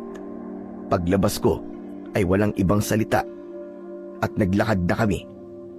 Naikot naman namin ang buong baryo at sa awa naman ng Panginoon ay wala kaming nakalabang mga aswang. Kalagitnaan na din ng gabi nang makauwi kami. Hindi na ako naglinis pa ng katawan at agad na akong pumasok sa aking silid. Ngunit hindi ako mapalagay at makatulog dahil sa nakita ko. Hindi rin naman ako sigurado sa nakita ko, kaya hindi ko na lang yun inalala. Inisip ko na lang na baka guni-guni lang din yun. At maya-maya pa ay nakatulog na ako. Nagising na lang ako dahil sa ingay sa labas. Ano po ba yun, Tay? Sa palagay ko, anak, nasalisian tayo ng mga aswang. Dahil may bangkay na namang nakita. May 5 tao pang nawawala. Yung mga bangkay walang puso at walang lamang loob. Baga lang nito ang iniwan. At tulad ng unang biktima, nilusaw ng gusto ang mukha nito. At sa susunod na mag-iikot tayo. Mula 1:00 ng madaling araw hanggang 4:00 na madaling araw tayo mag-iikot. Dahil nakita namin yung bangkay kanina. Mukhang bago pa. Diyos ko, ano ba yan? Ang aga-aga, napakapangit naman ng balitang yan. Tama ka, anak. At nasisiguro ko na sa tagal nilang pananahimik ay tuluyan na nga silang lumakas. Ang kakaiba pa, may mga tanda ang mga bawat biktima nila. Yun ang paglusaw nila sa mga mukha nito. Kaya apo, magsanay ka na. Magtimpla ka na ng kape mo at pumunta ka na sa likod. Maaga namin pinalitan ang puno ng saging at inayos ang mga lata. Kami naman ay susunod na uli sa kumbento. Pagbalik namin dito, doon tayo mag-aayos sa pagpunta sa nobyo ni Lorena. Sige po, Lo, masusunod po. Pagbutihan mo, anak. Salamat po, Tay. Gagawin ko po ang makakaya ko para maging mahusay kagad. Hinawakan ni Tatay ang ulo ko at bagyang ginulo ang buhok ko. Sabay nilang ipinasok ang itak sa kanilang mga sakuban at mabilis na lumabas at sumabay sa mga taong may ingay. Habang ako naman ay hindi na nagtimpla ng kape at kinuha ko na kagad ang aking mga karit at pumunta na sa likod para magsanay. Ilang oras din akong nagtagal sa likod hanggang sa naramdaman ko na may ibang presensya sa paligid ko. Kaya mabilis kong iniikot ang karit ko na nakalugay ang mga tali. Buti na lang hindi tumama sa tao ang matalim na karit at tumama yon sa maliit na puno. Mapapatay mo ako sa kaba, Igra! Ano ka ba? Ay, sorry! Bakit ba kasi hindi ka nagsasalita? Nandiyan ka lang pala. Eh nakita ko kasi, naabala ka. Kaya hindi mo nakita yung istorbo. Diyos ko naman, paano kung biglang sa'yo tumama yun? O siya, sige na. Pasensya na po. Bakit ka pala nandito? Tapos na kasi lahat ng mga niluto eh. Pinatatawag na kay ni Aduro. Kaya heto ko, para sunduin kayo. Nila Tio Eduardo at Lolo Piong. Ay, wala pa sila eh. Inaasikaso kasi nila yung bagong bangkay na natagpuan. Tapos baka hihingi sila ng tulong dun sa mga tanod. Nahanapin yung 5 tao pa na nawawala. Grabe. Parang lumalala yata yung patayan ngayon ah. Mas malala pa sa malala. Habang kay ni Haduro, ayan, kampante at nagawa pang magdesisyon na magpakasal. Eh ano naman, Igra? Eh mahal naman namin yung isa't isa eh. Sana nga, Lorana. Yang pagmamahal na yan eh. Hindi magdulot yan sa'yo ng pagsisisi sa bandang huli. Hindi ako magsisisi, Igra. Dahil mahal ko si Aduro at ganun din siya sa akin. Teka nga, kahapon ko pa napapansin yan eh. Ayaw mo ba si Aduro para sa akin, ha? Hindi naman sa ganun, Lorana. Iniisip ko lang din ang kapakanan mo. Akma pa sanang magsasalita si Lorana nang marinig namin ang boses ni Tatay. Inayos ko ang 2 kong karit at pumasok na sa loob ng bahay. Napakaaga mo naman yata, Iha. Susunduin ko po sana kayo eh. Magpapahinga lang kami ng konti, Iha. Madami kasi kaming inasikaso. Willing to wait naman po ako, Tio. Gawin niyo lang po ang mga dapat niyong gawin. Hindi ka pa rin nagbabago, Iha. Napakabait mo pa rin. O siya, sige, Igra. Mauna ka ng maligo at susunod kami ng lolo mo.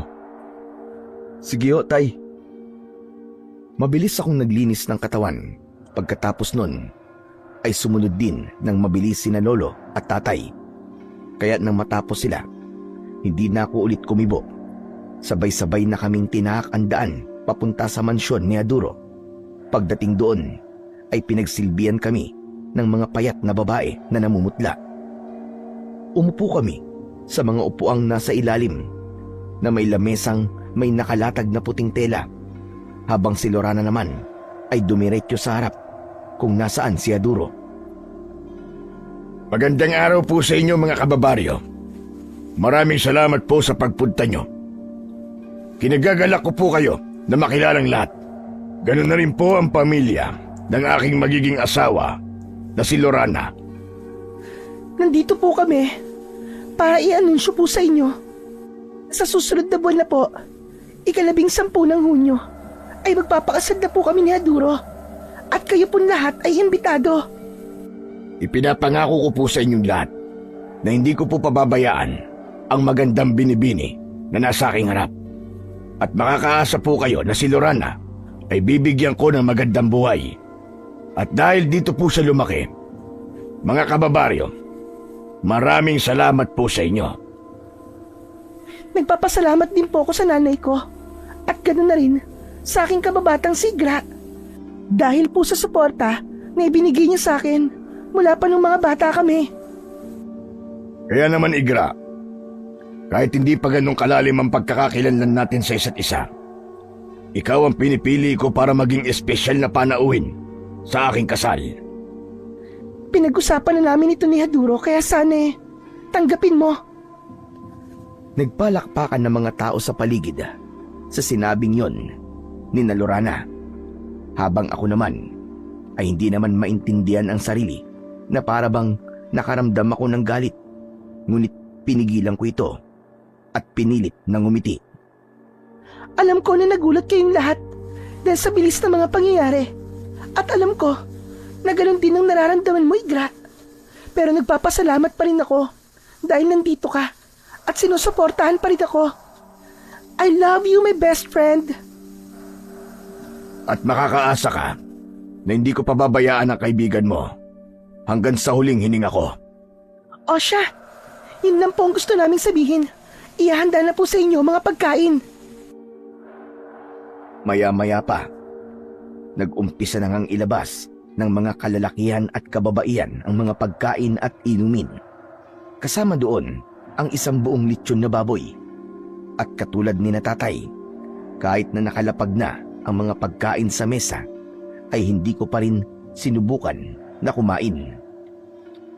Bukang alam mo rin na bawal kumain ng pagkain na galing sa isang pinaghihinalaang aswang. Ako po bang kausap niyo, Lo? Oo, Apo. Malalim na naman ang iniisip mo, ano? Hindi mo na naman kagad naririnig ang mga sinasabi ko sa'yo. Masaya po ako na nalulungkot, Lo. Kasi yung pinapangarap ko sa babaeng mahal ko, ngayon, iba nang gumagawa. Napakatanga ko, Lo. Bakit kasi hindi ko kagad sinabi sa kanya nun? Hayaan mo na anak, ang mahalaga naman, hindi ba nakikita mo ang babaeng minamahal mo na masaya? Kahit hindi ikaw ang dahilan nun. Yun na nga po masakit, Tay. Masaya yung babaeng mahal ko, pero hindi ako ang dahilan ng kasiyahan niya. Wala tayo sa lugar para pag-usapan yan. Umayos ka lang at pagmasdan ng bawat kilos nila. At kahit na anong mangyari, ay wag na wag kayo kakain ng pagkain na galing sa kanila. Dahil hindi natin alam kung totoo bang karningayan ng baboy. Dahil sa sinabi na yun ni Lolo, ay bumalot ang kuryosidad sa pagkatao ko. Kaya naman, ang pagkain na nasa harapan ko ay hinimay ko at hinalo-halo ang karne. Ngunit wala kong balak na kainin ito. Napatayo ako ng bigla nang nakakita ko ng mata na parabang sa tao. Ano ba nangyayari sa'yo, Igra? Umupo ka nga, Igra. Pinagtitigil na ka ng mga tao. Tay, Lo, tignan niyo, may mata. Huminahon ka, anak. Hinaan mo lang ang boses mo. Alam namin ang lolo mo. Umupo ka lang. Umakto kang normal. At huwag titingin sa plato. Umupo ako uli. Hindi naman ako napansin ni Haduro. Pagkaupo ko, siya namang dating ni Lorana. Ayos lang po ba kayo dyan? Ikaw, Igra. Oo, ayos lang. Ayos lang kami, Iya. Huwag mo kaming alalahanin. Hindi po yata kayo kumakain. Mangyaring busog pa kasi kami. At saka, Nagsasawa na kami sa puro karne na lang. Ah, ganun ba? Teka. Ang tahimik mo yata, Igra. Wala. Gusto ko nang umuwi eh. Hala, bakit naman? Wala namang masaya dito eh. Nakakainip lang. Ikaw naman, Igra, sandali lang to. Matatapos na rin naman eh. Ano pa bang meron? Gusto ko na lang umuwi at magsanay na lang. Huwag kang masyadong mainipin, okay? Mabilis na lang talaga. At saka, di naman ako sasabay sa inyo pa uwi eh. Dito na din ako matutulog kasama ang magiging asawa ko. Yun naman pala eh. Wala naman na pala kaming hinihintay. Kaya baka pwede na kaming umuwi. Anak, hayaan mo na. Maghintay na lang tayo ng kahit konti. Isang buntong hininga na lang ang isinukli ko sa sinabi ni tatay. Hindi ko na din pinansin si Lorana. Hanggang maya-maya pa ay narinig ko ang pangalan ko. Kahit ayoko ay tumayo ako dahil sa sinabi ni tatay at lumapit ako sa kanila. Dahil nakapagdesisyon na ako, gusto ko, sa darating na kasal namin ni Lorana, tanggapin mo ito. Ito ang gusto namin na isusuot mo sa kasal. Tanggapin mo na, Igra. Aasahan namin ang pagdating mo, ha? Ganon din sina Lolo at Tio Eduardo. Gusto ko, nandun sila. Pinagmasdan ko lang sila at nang matapos silang magsalita, sabay-sabay na sumigaw ang mga tao. Hinihiling nila na dapat daw ay may halik man lang maski isa bago matapos ang araw na yon. Kaya nang makita ko na ginawa nila yon sa harap ko, hindi ko na napigilan ang selos at binitiwan ko ang hawak kong kahon at mabilis na naglakad papalayo. Apo, saan ka pupunta? Sundan na lang natin siya, Tay. Lorana, mauuna na kami. Sinundan ako nila tatay hanggang sa tuluyan na nga kaming nakalayo. Ano ba nangyayari sa'yo, Igra? Bakit mo ginawa yon? Ba't tumalikod ka na lang ng ganun? Apo, tumigil ka nga muna saglit sa paglalakad. Hindi ko na kasi kaya tayo yung ganung eksena eh. Hindi niya kasi alam ang nararamdaman ko sa kanya. Kaya ganun, sa harap ko pa nila ginawa. Tay, nasasaktan ako. Pwede ka naman magpaalam ng maayos eh. Pero bakit ganun pa ang ginawa mo? Tay, hindi ko na po kasi talaga kaya. Pasensya na po. Niyakap po si tatay habang walang tigil ang pag-agos ng mga luha ko sa aking mata. Niyakap niya rin ako at alam kong naiintindihan niya ako. Pinunasan ko ang luha ko at diretso na kaming umuwi. Pagdating sa bahay, nagpalit na ako at pagkatapos nun, bumalik ako sa likod para magsanay. Alam mo anak, hindi magiging payapa ang utak mo hanggat hindi ka umaamin sa kanya. Ayos lang tay, hindi na kailangan. Siguro, kailangan ko nalang tanggapin. Wala na din naman akong magagawa eh. Di tayo katulad ni Aduro na mayaman. Mas magkakaroon siya ng magandang buhay doon. Sa tingin mo ba ay tama ka? Ngayon natin pag-usapan ang nakita mo sa pagkain. Iyong mata po ba? Sa palagay ko, alam ko na kung sino ang aswang na hinahanap natin. Sigurado ako na si Haduro ang muling dahilan ng patayan sa baryo. Kahit ako ay nakakasigurado, Apo. Dahil habang abala kayo sa harap kanina, nagpanggap ako na naihi. Doon itinuro nila sa akin ang palikuran. May napansin ako ng bakas na dugo na para bang hindi sa hayop. Nakakamoy ang nabubulok na laban sa likod at may iilang damit akong nakita na puro dugo. Ang ibig niyo po ba sabihin eh, na pati si Lorana, pwedeng nasa panganib, ganun po ba? Tama ka, Igra. Hindi natin alam kung anong tumatakbo sa utak ni Aduro. Pero nakakasigurado ko na bago pa dumating ang kanilang kasal, ay may mangyayaring hindi maganda sa kababata mo. Siguro tayo hayaan na lang po natin si Lorana. Baka kasi kapag sinabi ko yun sa kanya, Baka mamaya isipin niya sinisiraan ko ang nobyo niya. Mas maganda po na wag na lang tayong mangialam. Pero kung mapapatunayan po natin sa mga tao na siya nga nagdudulot ng pinsala sa baryo, doon po tayo aaksyon. Pwede rin ang mga sinabi mo, Igra. Pero dapat, maganda pa rin tayo. Yun lang ang magagawa natin sa ngayon, ang paghahanda. At mamayang gabi, maghihiwa-hiwalay tayo sa pagbabantay. Di tayo titigil hanggat hindi natin natutugis ang aswang na nagbalik. Sige tay, salamat po. Para sa naman, Igra? Sa pag-iintindi niyo po tay. Maraming salamat po kasi kahit ilang beses ko na po kayong tinanggihan nun. Pero ayan po kayo, mas pinili niyo po akong intindihin. Dahil anak kita, mahal kita. At kung alam ko na para sa ikabubuti mo, mas pipiliin ko na ibigay sa iyon. Hindi ka man nagwagi ngayon, anak. May babaeng nag-aantay pa para sa iyo. At siya yung tao na para talaga sa iyo. Siguro nga tay, nasa tamang panahon din.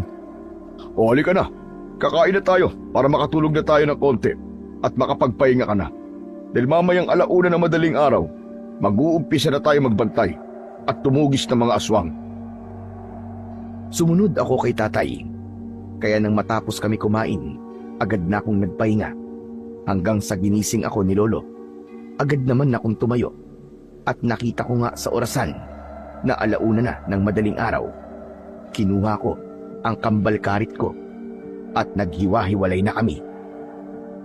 Kapag kailangan mo ng tulong, anak, sumigaw ka lang. At kung sino malapit sa amin ng lolo mo, agad kaming pupunta. Maliwanag ba? Opo tay, Mag-iingat ka, apo. kayo din po lo, tay. Mag-iingat po kayo. Kung kailangan niyo din po ng tulong, sigaw lang po kayo. Re-rest back po kagad ako. O siya, sige. Basta dito tayo magkikita uli mamaya. Sige po tay, lo, nalakad na po ako. Naglakad na kami, ni Tatay at Lolo. Ngunit sa magkakaibang direksyon, umabot na ako malapit sa mansyon ni Lahaduro. Pero hindi na ako tumuloy. Maglalakad sana ako pabalik nang makarinig ako ng iyak ng bata, ng isang babae. Kaya napatakbo ako ng mabilis. Hoy! Mga anak kayo ng diablong buwang! Bitiwan niyo kayo magdanay! Ang sarap ng hawak niyo sa kanila! Ano yan? Mga bagong putahe niyo? Baka gusto niyo mawalan ng panlasa! Nagngisian lang ang mga aswang nakaharap ko. Sinugatan pa nila sa muka ang bata. Ngunit dahil ayaw ko nang madagdagan ang natatamong sugat ng mag-ina, agad na akong kumilos. Hindi ko alam kung saan nanggagaling ang lakas ko ng loob. Pero nagulat na lang ako nang makatalon ako ng sobrang taas at nakontrol ng maayos ang karit na naglalabas ng madaming tinik sa tali. Agad yun na tumama sa aswang, dahilan kaya naputulan ito ng braso. O ano? Sinabi ko naman kasi sa inyo, di ba? Bitiwan niyo pero hindi kayo nakinig. Ang dami niyo ng pinipirwisyong pamilya. Kaya humanda kayo. Dahil di ako naaawa sa mga tulad niyong mas masarol pa sa demonyo! Mabilis kong tinapos ang laban na yon. Pinugutan ko ng ulo ang 2 itim na nilalang at bumalik ako sa lugar kung saan kami magkikita-kita nila tatay. Kasama ko ang mag-ina na muntik nang mabiktima ng mga aswang. Sa susunod po, pag ganitong oras, dapat doble ang seguridad nyo sa inyong bahay. Huwag na kayong lalabas para sa kapakanan nyo din. Sige na, umuwi na kayo at magkandado kayo. Kung maaari, pati mga bintana nyo ay isara nyo na maigi. At kung makakarinig kayo ng mga hindi pangkaraniwang tunog sa labas, ay humanap kayo ng pwesto sa bahay nyo na pwede nyong pagtaguan. Sige o Ali. Bata, mag-iingat kayo ha. Tumango naman ang mag-ina at pag-alis nila ay bigla na lamang akong niyakap ni tatay. Pinagmamalaki kita, anak. Nag-uumpisa ka na sa pagpalit sa pwesto ko. O siya, sige na. Dalhin mo na mga ulo na yan. At bukas, ipapakita natin sa mga tao na kaya pa rin natin silang protektahan sa abot ng ating makakaya. Salamat po, Tay. Paano po? Uwi na po tayo? E ano pa nga ba? Lumampas na tayo sa oras. Magliliwanag na din. Para naman makapagpahinga na tayo ng konti. Sige po, Lo. Tay, tara na po. Pagdating namin sa bahay, kumuha kagad si Tatay ng 2 matutulis na kahoy at itinusok yun sa magkabilaang daanan ng aming kawayang bakod. Mabilis namang kumalat sa buong baryo ang ginawa kong yun. Kaya kinabukasan ay agad na kaming pinatawag ni Kapitan upang bigyan ng parangal. Maraming salamat po, Kapitan. Maraming salamat din po sa inyo, mga kababaryo. Asahan niyo po ang pamilya namin ang siyang pupuksa sa anumang kampo ng kadiliman na namimerwisyo sa baryo natin. Tulad po nun, magmula ng inalagaan ako ni Tatay Piyong, itinatak ko sa utak ko at sa puso ko na hindi lang siya ang poprotektahan ko, dahil pati na rin ang buong baryo kung saan niya ako pinalaki. At ngayon, magiging katuwang na namin si Igra sa pagpatay ng mga aswang. Hindi ako nagkamali sa ginawa kong pagpulot at pag-aalaga sa aking anak. Dahil tinahak niya din ang mundo ko bilang isang manunugis. At ngayon, nagkaroon ako ng apo sa kanya na hindi ko inaasahang magiging mas malakas, mas matindi, at batikan pa sa amin. Kaya tulad po ng sinabi ko, ang pamilya ko ang poprotekta sa inyong lahat. Mahal ko po kayong lahat, mga kababaryo. Kaya magmula sa araw na ito, maputulan man ako ng daliri at dila, sisiguraduhin ko na wala nang susunod pa sa mga taong naging biktima ng aswang. Nagpalakpakan at nagsigawan ang mga tao. Ngunit sa kabilang banda ay napansin ko si Aduro na nanlilisik ang mga mata na nakatingin sa akin. Kasama niya roon si Lorana na katulad ng iba ay masaya ding pumapalakpak kasabay pa ng hiyaw. Di nagtagal, bumulong si Aduro kay Lorana at tumalikod dito. At naiwan naman si Lorana na nakatayo. Nang matapos yun, naiwan na lang si Lorana at balak ko siyang iwasan na lang dahil gusto ko na talaga na malimutan ang pag-ibig na nararamdaman ko para sa kanya. Teka lang naman, Igra. Iniiwasan mo ba ako? Tay, Lo, mauna na po kayo. O siya, sige. Lorana, mauna na kami ha. Sige po, Tiyo. Humarap ako kay Lorana nang may seryosong muka. Gusto ko lang malaman, Igra. May nagawa ba ako sa'yo? May mali ba ako nasabi? Kasi ilang araw ko lang napapansin parang galit ka na ewan. Tapos bigla ka pang umalis kahapon. Hindi ako galit, Lorana. Pero gusto kong iwasan ka. Pero bakit nga? Dahil magkakaasawa ka na. Ang pangit naman siguro na lagi pa rin tayong magkasama kahit na ikakasal ka na. Napakababaw naman ang dahilan mo, Igra. Sigurado ako may iba ka pang dahilan. Kaya nagkakaganyan ka. Kaibigan mo ko. Kung may problema ka, pwede mo namang sabihin sa akin eh. Yun nga ang problema, Lorane. Kaibigan lang ako. Kaibigan lang ako. Sige.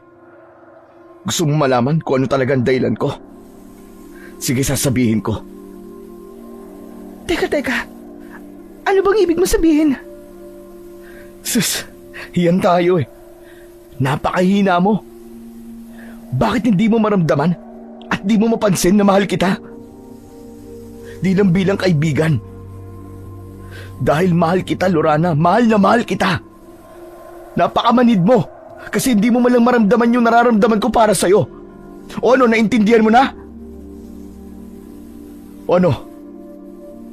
Masaya ka na? Alam mo na ngayon ang dahilan kung bakit ako nagkakaganito.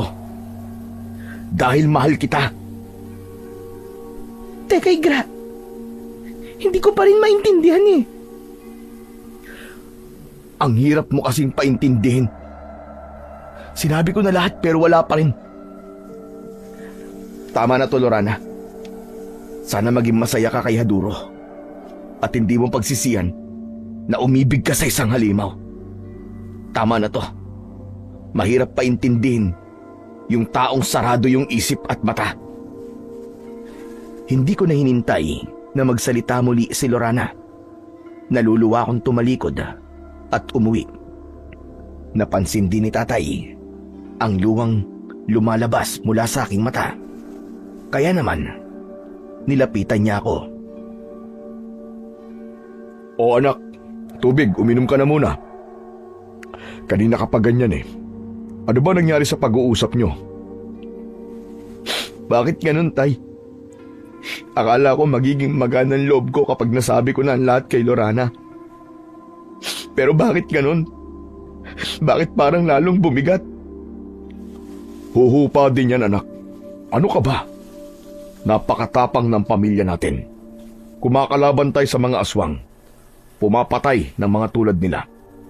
Pero pagdating sa babae, umiiyak ka. Tatay naman eh.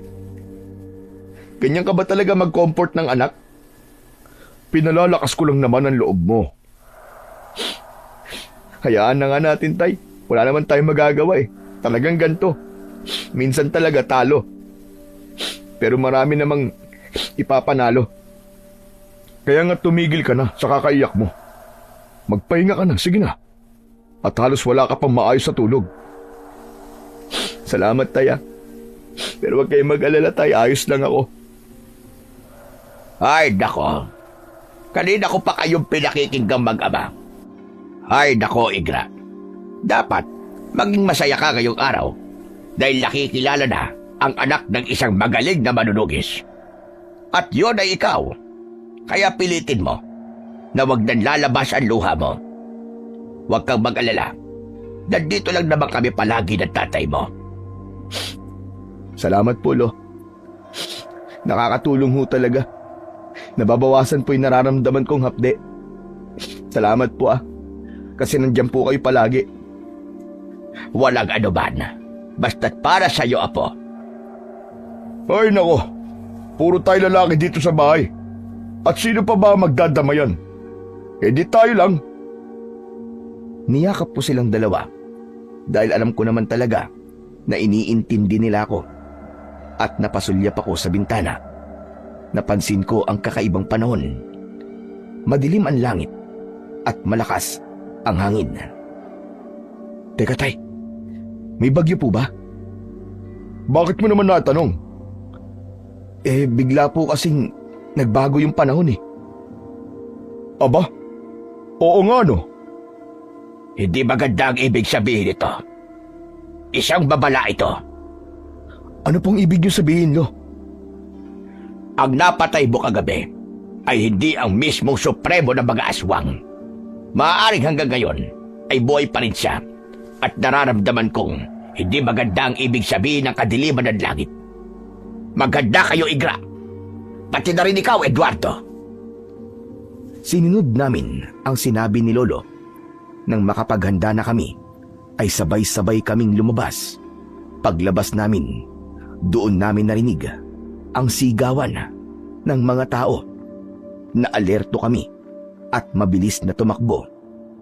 Nakita namin doon ang napakaraming aswang na nagpupumilit na pumasok sa mga bahay upang mambiktima ng maraming tao. Teka! Ano to? Bakit kahit maliwanag ay umaatake ang mga aswang? Dahil isa sila sa uri ng mga aswang na gabunan. Kaya nila na magbagong anyo kahit na may araw pa. Wala na tayong oras para mag-usap-usap pa. Sige na, kumilos na tayo. Huwag mong hahayaan na makakapasok ang mga aswang sa mga bahay-bahay. Kami naman ang tatay mo. Lalabanan namin ang mga humahabol sa mga tao rito. Sige na, Apo, kilos na. Sige po, Lo. Anak, mag-iingat ka ha. Kayo rin po, tay. Lo, mag-iingat po kayo. Nagkanya-kanya na kami, nila tatay at lolo. Halos maubos namin ang mga aswang na gabunan na nagpupumilit na atakihin ng mga tao na nasa loob at labas ng mga bahay. Hanggang maya-maya pa, isang pamilyar na boses ng babae ang naririnig kong sumisigaw. Mabilis akong tumakbo at nakita ko sa unahan si Haduro habang hawak-hawak ng maigpit sa buhok si Lorana. Nakita ko rin si Tatay na nakaharap kay Haduro. Anak ka ng teteng. Tama nga ako. Hindi nga ako nagkamali. Malakas talaga ang pakiramdam ko sa hayop na Haduro na yan. Unang tingin pa lang sa kanya, ay alam mo na may mali. Parang nanggagaling ang amoy niya mula sa impyerno. Hayop ka! Bitiwan mo ako! Tulong! Tulungan niyo ako! Tulong! Hayop ka, Haduro! Bitiwan mo si Lorana! Bitiwan mo siya! Kumusta ka, pamangkin? Ha? Anong pinagsasasabi mo? Anong pamangkin? Oo nga pala. Hindi mo pala talaga ako tuluyang nakilala. Pues, magpapakilala ako. Ako nga pala, ang kapatid ng tatay mo. Anak ka ng teteng. Anong pinagsasasabi mong hayop ka? Anong kapatid? Matagal na panahon na rin.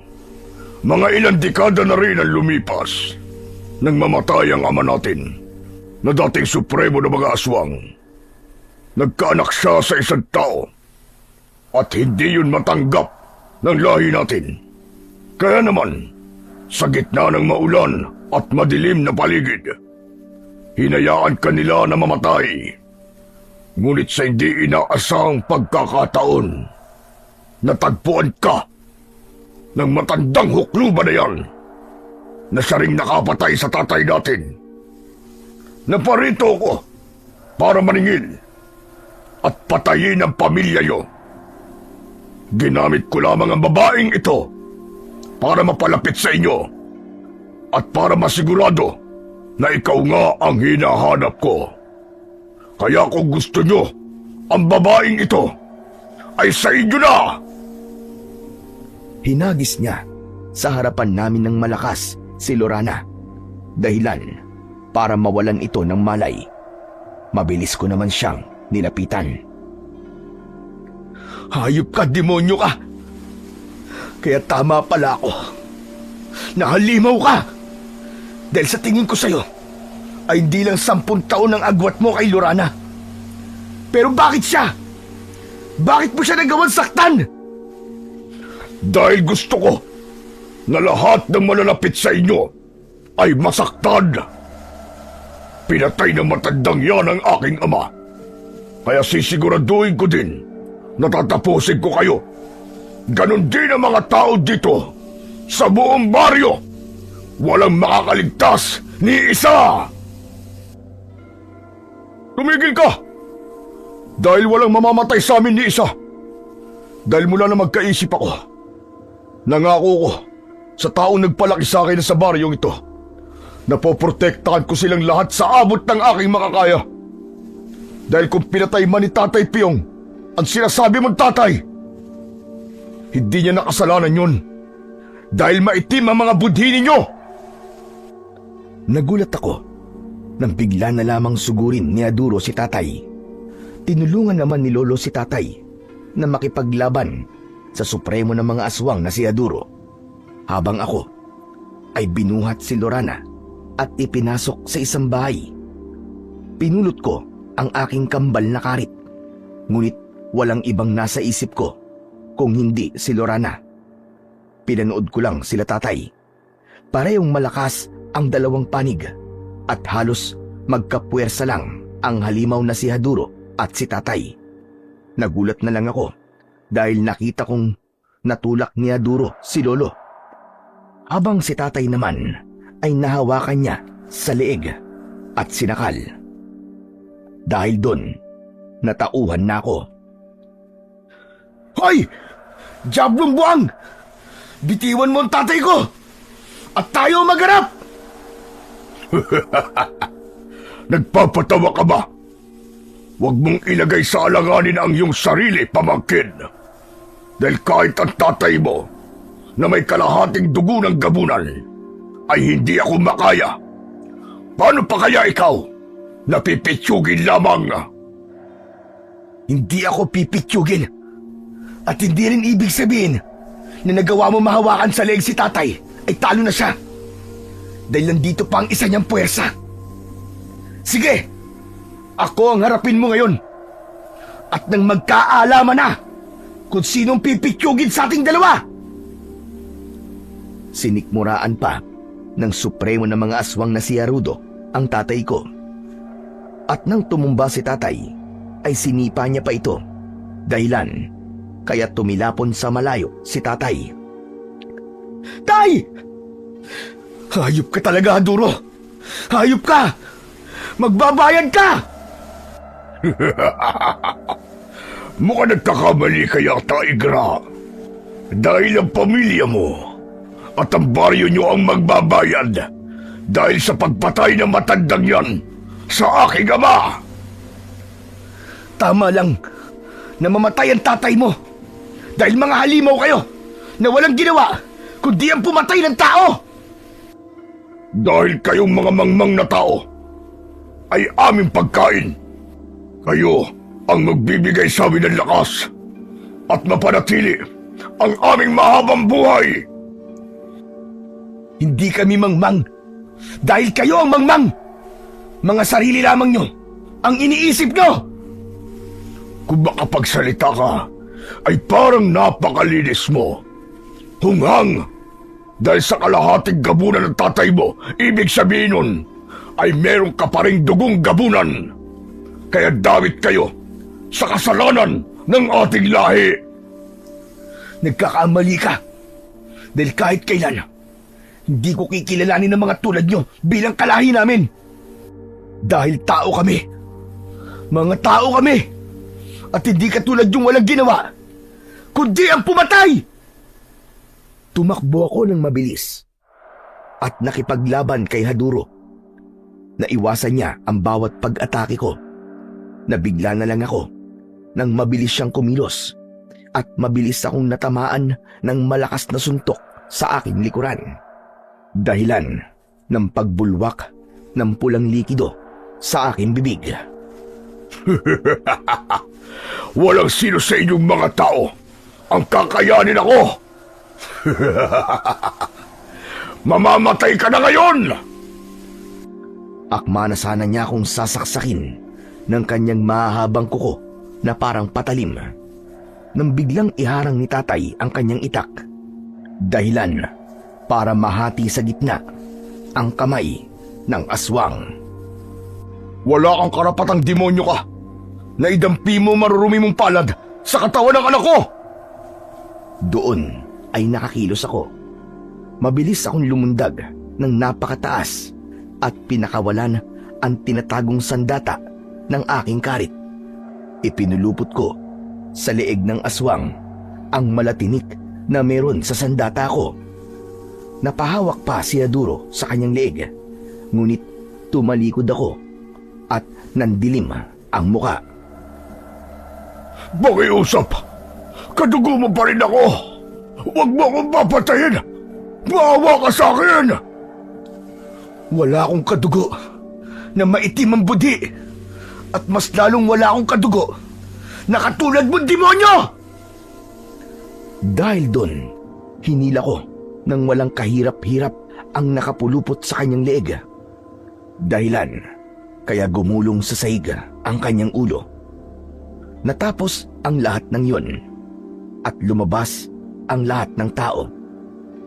Patay na ang supremo ng mga aswang na si Haduro.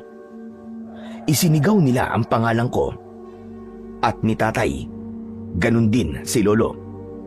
Ngunit ang isa sa nagpasaya sa akin nang makita kong may malay na si Lorana at niyakap ako ng maigpit.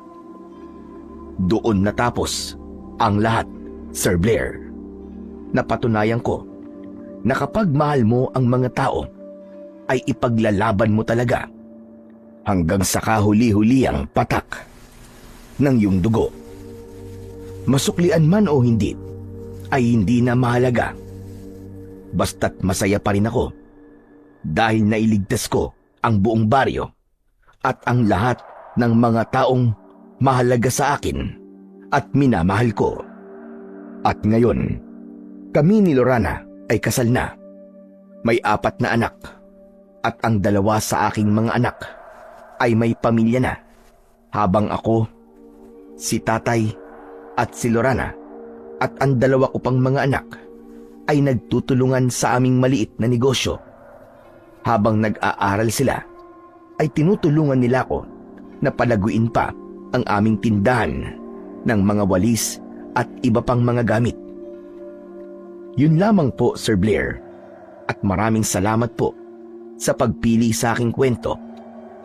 Malugod na gumagalang, Igra.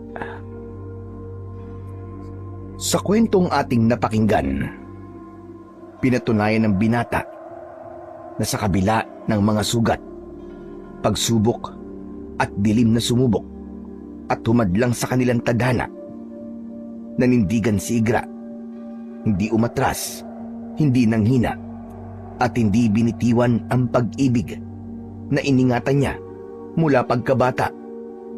Kahit muntik ng maagaw ng iba at mailayo sa liwanag ang babaeng kanyang minahal, pinatunayan niyang ang tunay na pag-ibig ay hindi sumusuko, bagkus ay lalong tumitibay sa gitna ng panganib. At sa huli, nanaig ang katapatan at katapangan. Nagwagi ang liwanag laban sa kadiliman na pinalakas pa ng pagmamahal.